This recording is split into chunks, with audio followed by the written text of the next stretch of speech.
अंबेडकर की जय। बाबा साहेब अंबेडकर की जय।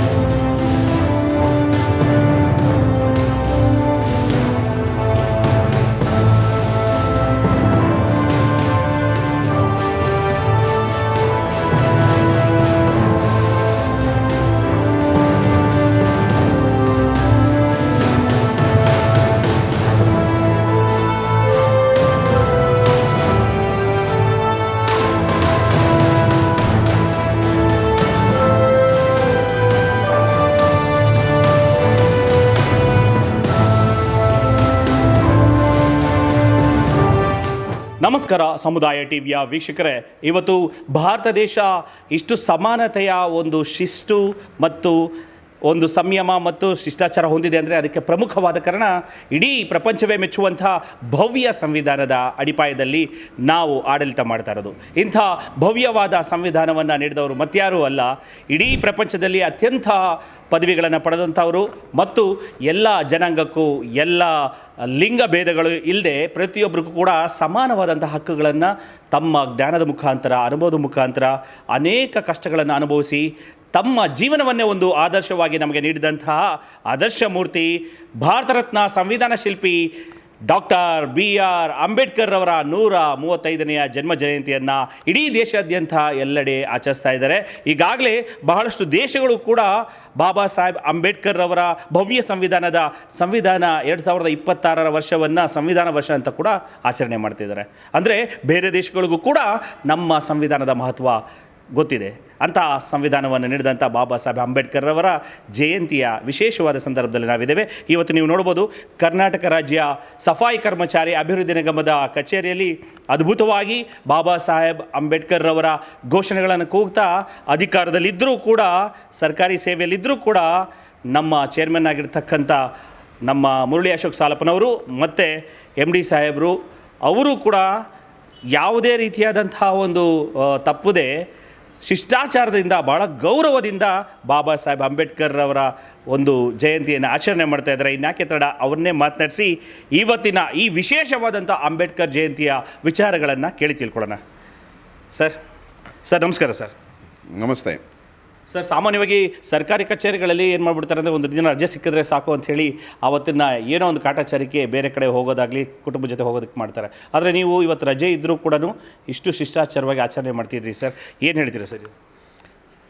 ಈ ದಿನ ಡಾಕ್ಟರ್ BR ಅಂಬೇಡ್ಕರ್ ಅವರ ಜನ್ಮದಿನ.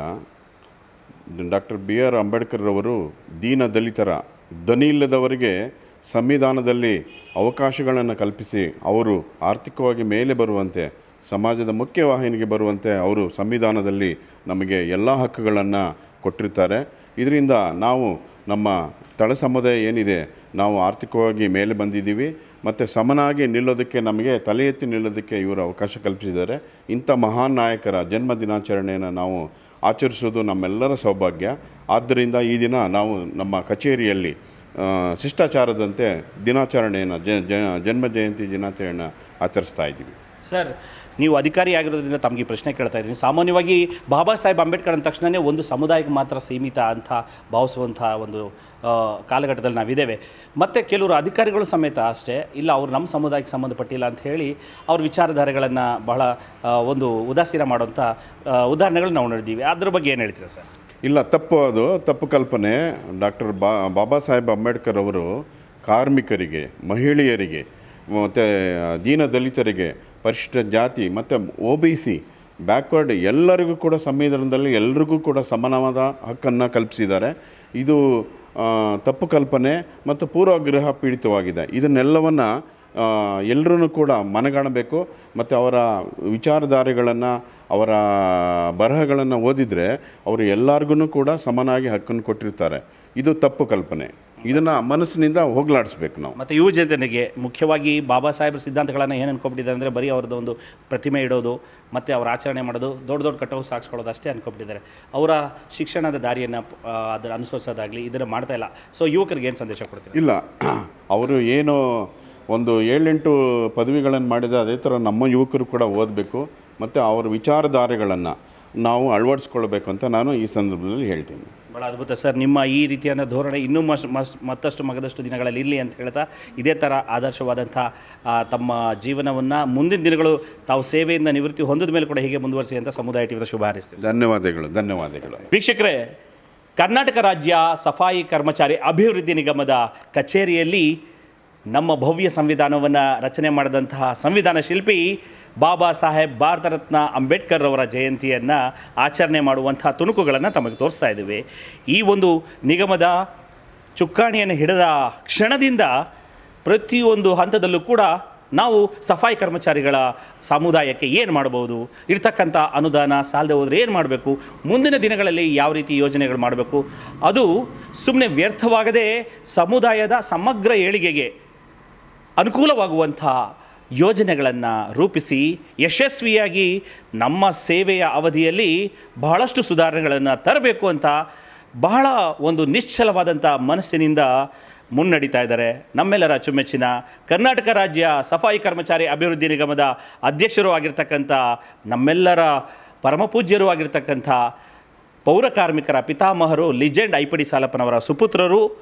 ಆದರೂ ಅವೆಲ್ಲವನ್ನು ಪಕ್ಕಕ್ಕಿಟ್ಟು ಶ್ರೀಸಾಮಾನ್ಯರಂತೆ ಒಬ್ಬ ಪೌರ ಕಾರ್ಮಿಕರ ಸಮುದಾಯ, ಸಫಾಯಿ ಕರ್ಮಚಾರಿ ಕುಟುಂಬದ ಸಮುದಾಯದ ಕುಡಿಯಂತೆ ಭಾಳ ನಿಷ್ಠೆಯಿಂದ ಸೇವೆ ಮಾಡ್ತಾ ಇದ್ದಾರೆ. ಮತ್ತು ಕರ್ನಾಟಕ ಏನು ಪ್ರದೇಶ ಕಾಂಗ್ರೆಸ್ ಇದೆ, ಇವತ್ತುವರೆಗೂ ನಾವು ನೋಡಿದ ಮಟ್ಟಿಗೆ ಇಂತಹ ಅದ್ಭುತವಾದಂಥ ಕಾರ್ಯಕರ್ತರನ್ನ ನಾವು ನೋಡಿಲ್ಲ ಅಂತ ಅನಿಸುತ್ತೆ.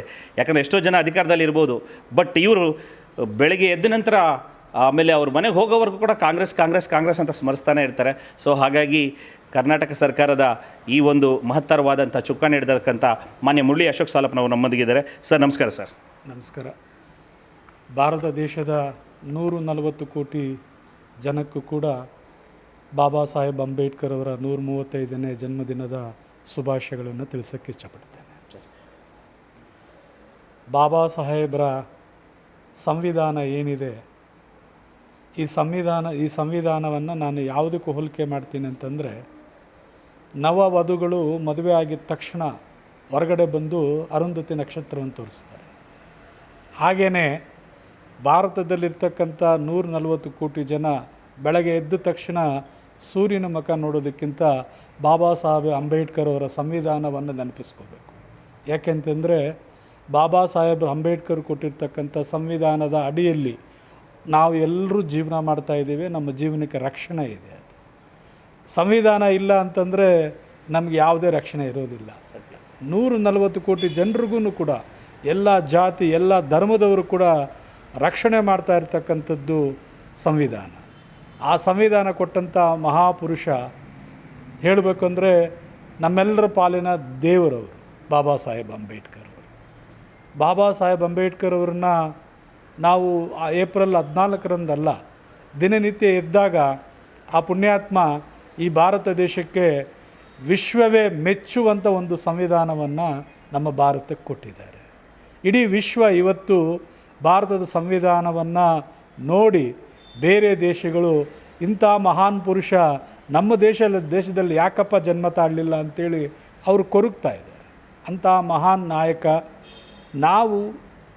ನಮಗೆ ಬಾಬಾ ಸಾಹೇಬರು ಸಂವಿಧಾನದಲ್ಲಿ ಅಸ್ಪೃಶ್ಯತೆ ಒಳಗಾಗಿರ್ತಕ್ಕಂಥ ದಲಿತ ಸಮಾಜಕ್ಕೆ ಒಂದು ಇಡೀ ಊಟವನ್ನು ಜಾಸ್ತಿಯಾಗಿ ಕೊಟ್ಟರು. ಆದರೆ ಭಾರತ ದೇಶದಲ್ಲಿರ್ತಕ್ಕಂಥ ಎಲ್ಲ ಪ್ರಜೆಗಳಿಗೂ ಕೂಡ ಈ ಸಂವಿಧಾನದ ಮುಖಾಂತರ ಹಕ್ಕನ್ನು ಕೊಟ್ಟರು, ಮತದಾನದ ಹಕ್ಕನ್ನು ಕೊಟ್ಟರು, ಎಲ್ಲ ವಿಧವಾದಂಥ ರಕ್ಷಣೆಯನ್ನು ಕೊಟ್ಟರು. ಆ ಮಹಾನ್ ಪುರುಷನ ಜನ್ಮದಿನಾಚರಣೆ ದಿನ ನಾವೆಲ್ಲರೂ ಕೂಡ ಹಬ್ಬದ ರೀತಿಯಲ್ಲಿ ಆಚರಣೆಯನ್ನು ಮಾಡ್ತಾಯಿದ್ದೀವಿ. ಎಲ್ಲ ಧರ್ಮದವರು ಕೂಡ ಎಲ್ಲ ಜಾತಿಯವರು ಕೂಡ ಈ ಬಾಬಾ ಸಾಹೇಬ್ ಅಂಬೇಡ್ಕರ್ ಜನ್ಮದಿನಾಚರಣೆಯನ್ನು ಹಬ್ಬದ ರೀತಿಯಲ್ಲಿ ಆಚರಣೆ ಮಾಡಬೇಕು ಅಂತಕ್ಕಂಥದ್ದು ನನ್ನ ಅಭಿಲಾಷೆ. ಭಾಳ ಅದ್ಭುತವಾಗಿ ಹೇಳಿದ್ರಿ ಸರ್. ಸಂವಿಧಾನದ ಮಹತ್ವದಲ್ಲಿ ಈಗಾಗಲೇ ಭಾಳಷ್ಟು ಉದಾಹರಣೆಗಳು ನಡೆದಿದ್ದಾವೆ. ಒಬ್ಬ ತನಗೆ ಯಾವುದೇ ರೀತಿಯಾದಂಥ ಅಡೆತಡೆಗಳಿಲ್ಲ ಅಂತ ನಟನೂ ಕೂಡ ತಪ್ಪು ಮಾಡಿದಾಗ ಆತನೂ ಕೂಡ ಜೈಲಿಗೆ ಹೋಗಬೇಕಾಗತ್ತೆ ಅಂತ ಸಂವಿಧಾನ ತೋರಿಸ್ಕೊಟ್ಟಿದೆ. ಹಾಗೆ ಸರ್ವಾಧಿಕಾರ ಕುಟುಂಬದಿಂದ ಬಂದಿದೆ, ನಾವೇ ಸರ್ವಸ್ವರು ಅಂದ್ಕೊಳ್ಳೋವರೆಗೂ ಕೂಡ ಚುನಾವಣೆ ಸಂದರ್ಭದಲ್ಲಿ ಸೋಲುಣಿಸಿ ಅವ್ರನ್ನ ಮನೆಯಲ್ಲಿ ಕೂರಿಸಿದಂಥ ಉದಾಹರಣೆಗಳು ಸಂವಿಧಾನದ ಒಂದು ಅಡಿಯಲ್ಲಿ ಸಿಕ್ಕಿವೆ. ಸೊ ಇಂಥ ಭವ್ಯ ಸಂವಿಧಾನದ ಒಂದು ಶಿಲ್ಪಿಯಾಗಿರ್ತಕ್ಕಂಥ ಬಾಬಾ ಸಾಹೇಬ್ ಅಂಬೇಡ್ಕರ್ ಜನ್ಮ ದಿನಾಚರಣೆ ಎಂದು ತಮಗೊಂದು ಪ್ರಶ್ನೆ ಸರ್. ಈ ಪ್ರಶ್ನೆ ತಮಗೆ ಯಾಕೆ ಕೇಳಬೇಕು ಅಂತಂದರೆ, ಜನರಲ್ ಕೋಟಾದಲ್ಲಿ MLA ಆಗಿರ್ತಕ್ಕಂಥ IPD ಸಾಲಪ್ಪನವರು, ಪೌರ ಕಾರ್ಮಿಕರ ಪಿತಾಮಹರು, ರಾಷ್ಟ್ರೀಯ ಸಫಾಯಿ ಕರ್ಮಚಾರಿ ಆಯೋಗಕ್ಕೆ ವೈಸ್ ಚೇರ್ಮನ್ ಆಗಿರತಕ್ಕಂಥ ಅಂಥ ಮಹನೀಯರ ಮಗನಾಗಿದ್ದರೂ ಕೂಡ ನೀವು ಮನಸ್ಸು ಮಾಡಿದರೆ ರಾಜಕೀಯದಲ್ಲಿ ಯಾವ ಉನ್ನತ ಮಟ್ಟದಕ್ಕೂ ಬೇಕಾದ್ರೂ ಹೋಗ್ಬೋದು. ಆದರೆ ನೀವು ಒಬ್ಬ ಶ್ರೀಸಾಮಾನ್ಯರಂತೆ, ಒಬ್ಬ ಕಾರ್ಯಕರ್ತನಂತೆ ತಮ್ಮ ಸ್ವಶಕ್ತಿಯಿಂದ ಮುಂದೆ ಬಂದು ಇವತ್ತು ತಮ್ಮ ಸ್ವಶಕ್ತಿ ಪ್ರತಿಭೆಯಿಂದನೇ ನೀವು ಸಫಾಯಿ ಕರ್ಮಚಾರಿ ಅಭಿವೃದ್ಧಿ ನಿಗಮದ ಅಧ್ಯಕ್ಷರಾಗಿದ್ದಿರಿ.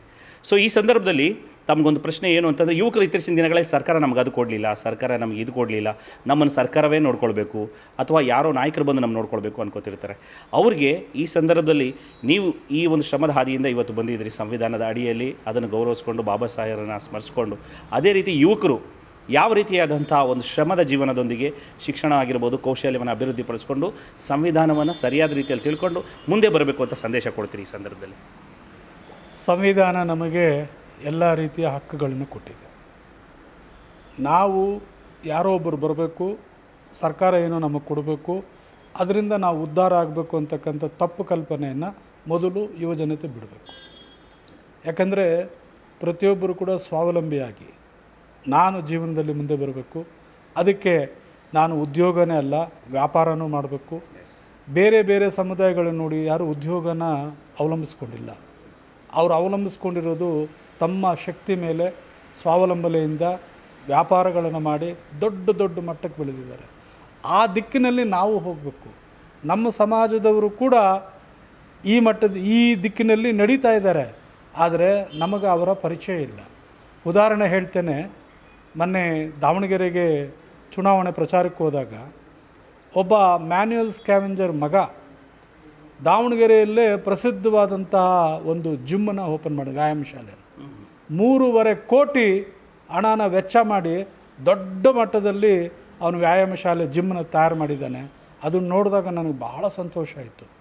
ಇಂಥವುಗಳನ್ನು ನಾವು ನೋಡಿ ಕಲಿತು ನಾವು ಬೇರೆ ಬೇರೆ ರಂಗಗಳಲ್ಲಿ ಮುಂದಕ್ಕೆ ಬರಬೇಕು. ನಾವು ಹುಟ್ಟಿರೋದೇ ಕಸ ಹೊಡಿಯೋಕ್ಕಲ್ಲ, ನಾವು ಹುಟ್ಟಿರೋದೇ ಮಲ ಎತ್ತು ಬಿಸಾಕೋಕ್ಕಲ್ಲ. ನಾವು ನಮ್ಮದೇ ಆದಂಥ ಒಂದು ಜೀವನದ ಗುರಿ ಇರುತ್ತೆ. ಈಗ ಬಾಬಾ ಸಾಹೇಬರು ಕಾನ್ಸ್ಟಿಟ್ಯೂಷನ್ ಬರೀತಾರಂತ ಯಾರಾದರೂ ಕಲ್ಪನೆ ಇಟ್ಕೊಂಡಿದ್ರಾ?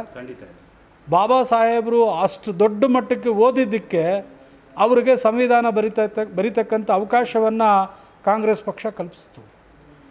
ಬಾಬಾ ಸಾಹೇಬರು ಸಂವಿಧಾನವನ್ನು ಕೊಟ್ಟ ಆದಮೇಲೆ ಅದನ್ನು ಒಪ್ಪಿಕೊಳ್ಳೋ ಸಂದರ್ಭದಲ್ಲೂ ಕೂಡ ಮನುವಾದಿಗಳು ಎಲ್ಲ ರೀತಿಯಲ್ಲಿ ಪ್ರತಿಭಟನೆಗಳನ್ನು, ಹೋರಾಟಗಳನ್ನು ಮಾಡಿದ್ರು. ಅದನ್ನೆಲ್ಲ ಕೂಡ ಕಾಂಗ್ರೆಸ್ ಪಕ್ಷ ಧಿಕ್ಕರಿಸಿ ಬಾಬಾ ಸಾಹೇಬರು ಕೊಟ್ಟಿರ್ತಕ್ಕಂಥ ಸಂವಿಧಾನದ ಒಂದು ಬರವಣಿಗೆಯನ್ನು ಒಪ್ಪಿ ಇಡೀ ದೇಶದಲ್ಲಿ ಆ ಸಂವಿಧಾನವನ್ನು ಚಾಲನೆಯನ್ನು ಕೊಟ್ಟರು. ಇದನ್ನು ನಾವು ಯುವಜನತೆ ತಿಳ್ಕೋಬೇಕು. ನಾವು ಕೂಡ ಯಾವುದೋ ಒಂದು ಕಾರಣಕ್ಕೆ ಜನ್ಮ ತೆಗೆದಿದ್ದೀವಿ, ಆ ಕಾರಣಕ್ಕೆ ನಾವು ದುಡಿಬೇಕು. ನಮ್ಮ ಜ್ಞಾನವನ್ನು ನಾವೇ ತೆರೆದು ನಮ್ಮ ಜೀವನದ ದಾರಿ ಏನು ಅಂತ ನಾವು ಅರ್ಥಕೊಂಡು ನಾವು ಮುಂದುವರಿಬೇಕು ಹೊರತು ಯಾರೋ ಒಬ್ಬರು ಬರಬೇಕು, ಏನೋ ಒಂದು ಕೊಡಬೇಕು, ಅದರಿಂದ ನಾವು ಉದ್ಧಾರ ಆಗ್ತೀವಿ ಅಂತಕ್ಕಂಥ ತಪ್ಪು ಕಲ್ಪನೆಯನ್ನು ಮೊದಲು ಯುವಜನತೆ ಬಿಡಬೇಕು. ಹೆಚ್ಚು ವಿದ್ಯಾಭ್ಯಾಸದ ಕಡೆ ಗಮನ ಕೊಡಬೇಕು. ತಾವು ಜೀವನದಲ್ಲಿ ಬರೀ ಸರ್ಕಾರಿ ಕೆಲಸ ಅಥವಾ ಲೋನ್ ತೊಗೊಳ್ತಕ್ಕಂಥ ದಿಕ್ಕಿನಲ್ಲ. ನೀವು ಲೋನು ನಿಮಗೆ ಉತ್ತೇಜನ ಕೊಡೋದಕ್ಕೆ ಮಾತ್ರ, ಅದರ ಹಿಂದೆ ಶ್ರಮ ನಿಮ್ಮದು ಹೆಚ್ಚಾಗಿರಬೇಕು. ಹಾಗೆ ಅಂತೇಳಿ ಯುವಜನತೆಗೆ ಈ ಸಂದರ್ಭದಲ್ಲಿ ಬಾಬಾ ಸಾಹೇಬರು ನಮಗೇನು ಹೇಳಿದರು, ಇನ್ನು ಈ ಭಾರತವನ್ನು ಆಳ್ತಕ್ಕಂಥದ್ದಕ್ಕೆ ಒಂದು ಮಗು ಮಹಾರಾಣಿಯಲ್ಲಿ ಹೊಟ್ಟೆಯಲ್ಲಿ ಹುಟ್ಟಬೇಕಾಗಿಲ್ಲ, ನಿಮ್ಮ ಮತದಾನದ ಮೂಲಕ ಈ ಭಾರತದನ್ನು ಆಳ್ತಕ್ಕಂಥ ರಾಜ ಹುಟ್ಟುತ್ತಾನೆ ಅಂತ ಬಾಬಾ ಸಾಹೇಬರು ಹೇಳಿದರು. ಇದನ್ನೆಲ್ಲ ನಾವು ತಿಳ್ಕೊಂಡು ನಾವು ಯುವಜನತೆ ಜಾಗೃತರಾಗಬೇಕು ಅಂತ ನಾನು ಈ ಮುಖಾಂತರ ಈ ಸಂದರ್ಭದಲ್ಲಿ ಹೇಳೋಕ್ಕೆ ಇಚ್ಛೆಪಡ್ತೇನೆ. ಭಾಳ ಸಂಪೂರ್ಣವಾಗಿ ಮಾಹಿತಿಯನ್ನು ತಿಳಿಸ್ಕೊಟ್ಟಿದ್ದೀರಿ ಸರ್. ತಮ್ಮ ಒಂದು ನಿಗಮದ ಬಗ್ಗೆ ಕೇಳೋ ನೆಸಸರಿನೇ ಇಲ್ಲ, ಯಾಕಂದರೆ ಅದ್ಭುತವಾಗಿ ಮಾಡ್ತಾಯಿದ್ದೀರಿ. ಅದ್ರ ವಿಚಾರಗಳನ್ನು ನಾವು ತೋರಿಸಿದ್ದೀವಿ.